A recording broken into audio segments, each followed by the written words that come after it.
You probably opened this expecting a list, tricks, habits, some formula that'll have her lying awake at 2 a.m. thinking about you.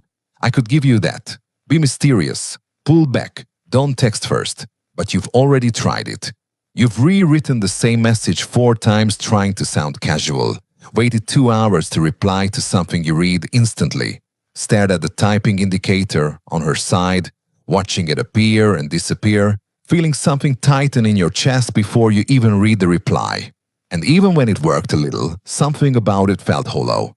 Because you weren't being magnetic, you were performing distance. And there's a difference her nervous system picks up long before her brain does. So yes, there are behaviors that make her think about you more, but they look nothing like what you've been told.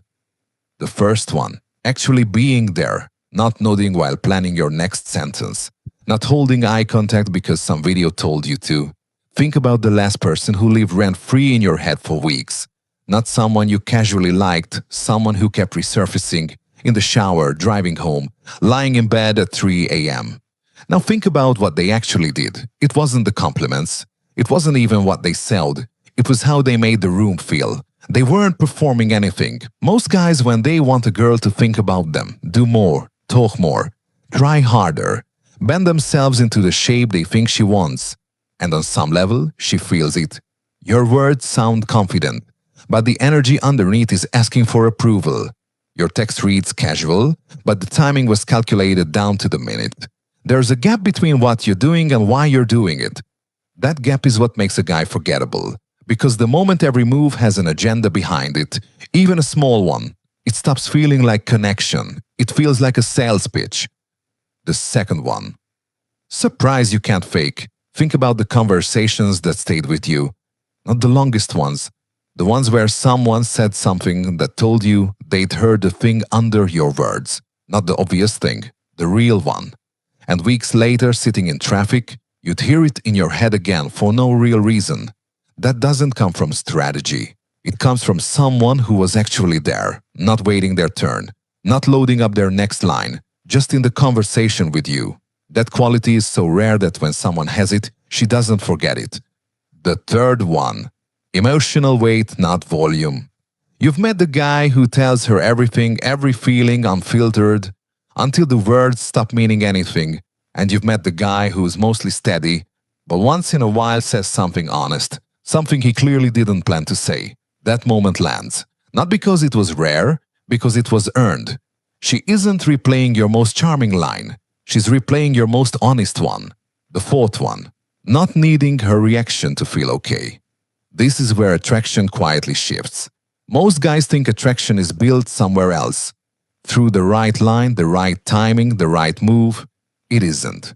She doesn't think about you more because you waited 3 hours to text. She thinks about you more because when you were with her, she could feel you weren't trying to be anywhere else. Not performing steadiness. Actually steady. Because the second a guy starts liking someone, he usually starts leaking quiet anxiety into every interaction. And she feels it. When someone's being real with you, your body relaxes. When someone's managing how you see them, even subtly, something in you stays alert. You can't name it. But the conversation feels heavier than it should. The fifth one. Letting silence exist, not filling every pause, not scrambling to keep the energy up, not treating a quiet moment like something went wrong. Because when a guy is comfortable in silence with her, it says things words never can. He isn't performing, he isn't anxious. He doesn't need to feel the air to justify being in it. Most guys she meets are quietly asking her to validate them. Through their jokes, their attention, a faint pressure in the room that says, "Tell me I'm enough." When a guy walks in without that pressure, she notices. She doesn't always know what she's noticing. But later, driving home, his face is the one that shows up. And here's the part that ties all of this together. If you're watching this, hoping to learn behaviors that'll make her think about you, the reason she might not be is that she can feel you trying. You sent something genuine but reread it 4 times before hitting send. Then checked your phone 30 seconds later to see if she'd opened it. You typed a reply, deleted it, rewrote it shorter so you'd seem less interested. You told a story but watched her face the whole time to see if it was landing. You read her one-word reply 5 different ways, trying to figure out which one was real. At some point, you stopped being in the conversation, you started watching yourself have it. That's not connection, that's surveillance. And she can feel it through the screen. The real shift isn't learning new behaviors. It's dropping the ones that were never about her. The over-adjusting, the tone matching, the constant background math of whether you're being too much, or not enough, or just right. None of that was about her. It was about managing your own fear of who you'd be without the performance. And the change doesn't happen when you find the right strategy. It happens when you stop needing the outcome to feel okay about yourself. The same words feel different.